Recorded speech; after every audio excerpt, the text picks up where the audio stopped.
Le ministère russe de la Défense a confirmé que ses troupes ont poursuivi des frappes aériennes à longue portée sur les infrastructures énergétiques et militaires de l'Ukraine ce mardi. Dans un communiqué, il est indiqué que toutes les installations désignées ont été touchées.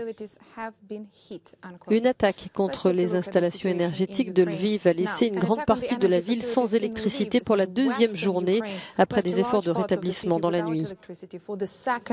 Dans la région de Vinnytsia, la centrale thermique de Ladzin a été frappée. Des infrastructures énergétiques ont été touchées et endommagées dans la région de Dnipropetrovsk, dans le centre-est de l'Ukraine. À Zaporijjia, dans le sud-est, la Russie a tiré au moins 12 roquettes. Un établissement d'enseignement, un établissement médical et des bâtiments résidentiels ont été visés. Zaporijjia a été bombardée plus que la plupart des autres villes ces derniers jours. Des missiles et des drones ont également été interceptés et abattus à Kiev, Odessa, Mykolaïv et dans d'autres régions. Selon l'Institut pour l'étude de la guerre, lors des attaques de lundi, la Russie a gaspillé des armes de précision qui se raréfient contre des cibles civiles plutôt que contre des cibles militairement importantes.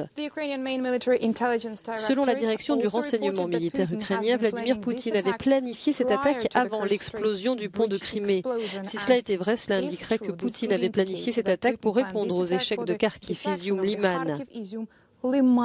En date du 10 octobre, les forces ukrainiennes ont probablement libéré plus de 200 km² de territoire dans la région de Louhansk.